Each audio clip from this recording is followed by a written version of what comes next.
Went to see the Pumpkins a couple times when they played with a drum machine, and it was just horrendous. They were horrible. But the songs were really good. 3, 2, 1. Step. Hey everybody, welcome back. It's time to leave the drum machine behind. Corrigan had his sights on playing the Metro. The Metro is where they played their final show. As I stand here, the Cabaret Metro is half a block down, which is the most significant place my band has ever played. The band used to rehearse across the street, and this is where we really cemented ourselves as a band. So I took it upon myself, me and James made a tape with only 2 songs and a drum machine. We sent Joe the tape, and he sent us a letter back basically saying, I really liked the band, but they needed a drummer. But they just wanted a drummer to do the new wave stuff, to just basically be the drum machine. Okay. Fortunately, the guy who showed up, his name was Jimmy Chamberlain. When you come into this band, here's these 3 people, Billy, James Eha, Darcy Retzky, playing with a beatbox. They weren't really, they were just kind of pods back then. Doing this sort of goth, this atmospheric goth thing, and then here's this 10-ton gorilla coming in there with the jazz licks and everything like that. You gotta hear Billy tell the story because he actually remembers what I was wearing.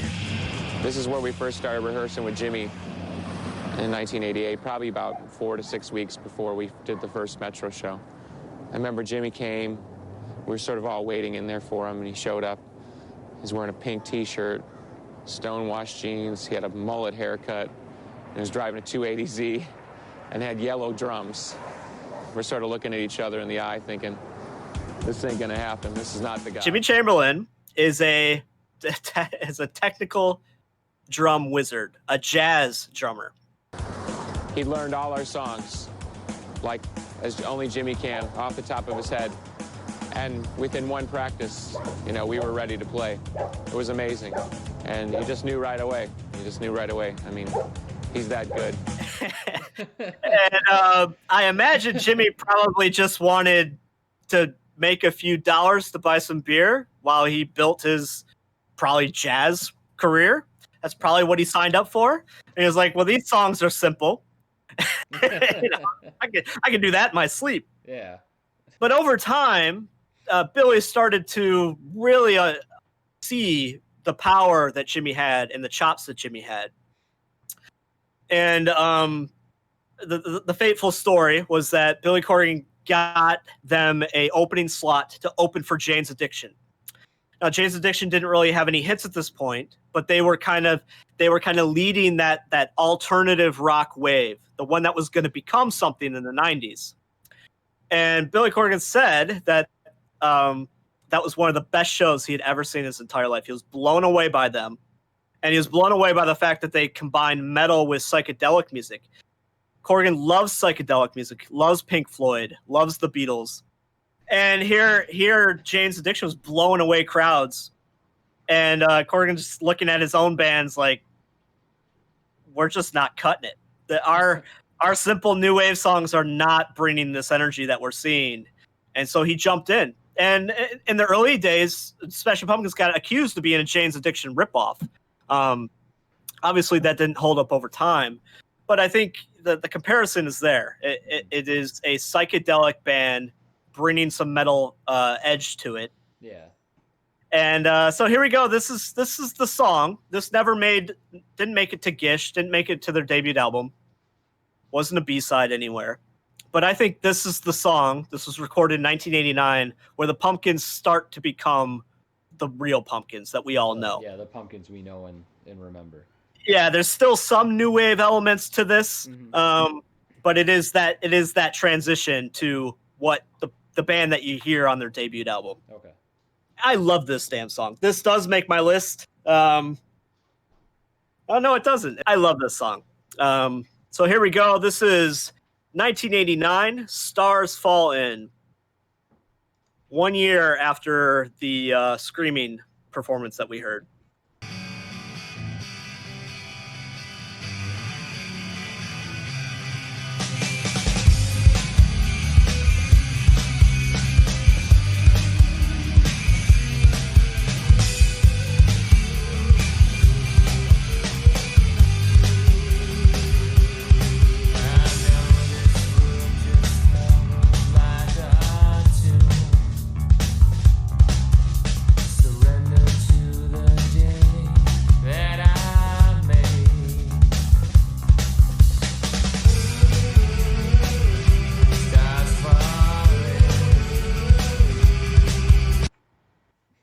So you can hear how this might have started out as a new wave song with the drum machine, with the verse and the chorus. Yeah. But the amount of drum fills that Jimmy is throwing in at every single second of the song had to awaken Billy up to, wow, we can really rock. And so all of a sudden the guitar distortion gets turned up. He's playing guitar solos all over this song. Yeah. And his voice, he's starting to relax more into, I'll call a psychedelic voice. It's very understated, much like Gish. I actually really love it for these type of songs. But man, the chorus, that backup vocal, that's very new wave, Yeah. and the verses seem very new wave to me with just the bass going. Yeah. Any thoughts on it so far? I was just gonna say that like his voice in this sounds way more what you think of when you think of Smashing Pumpkins, right? Yes. You know, yeah. so it's weird. It's like is he just like physically maturing in his vocal cords, or you know what I mean? Or Yeah, sure. Like conscious decision and a choice to sing in a different manner. But it's like we've been like kind of walking through this journey with them. You can like see them becoming the band that they became. It's kind of interesting. Yeah, I liken it to when Bob Dylan stopped trying to sing like Woody Guthrie and started singing like Bob Dylan. Yeah. That's what this sounds like to me. He's starting to sound like himself instead of really trying to ape some other sound that he heard. Yeah. Yeah. He's not there. He's not confident enough to get the famous snarl in there, but we'll get there. We'll get there. He's doing better than Hetfield did on the first Metallica album. I'll put it that way. Talk about a voice that had to mature, you know. Yeah. All right, let's get to it.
Get it, Jimmy. Get it. That's way better than his drum machine.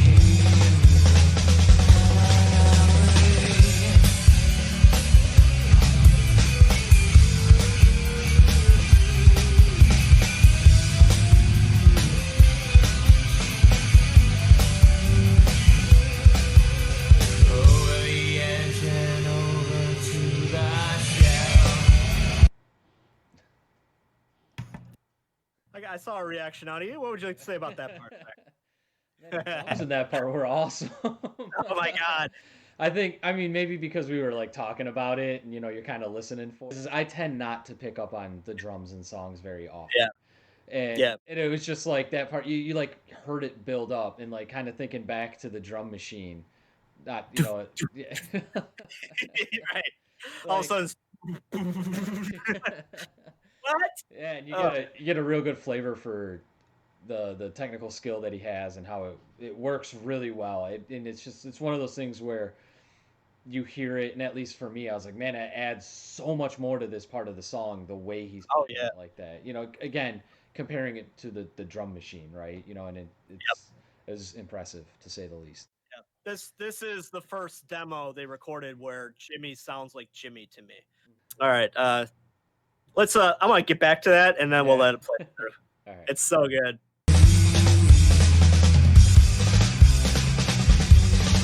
Right here.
the birth of the Smashing Pumpkins in my mind.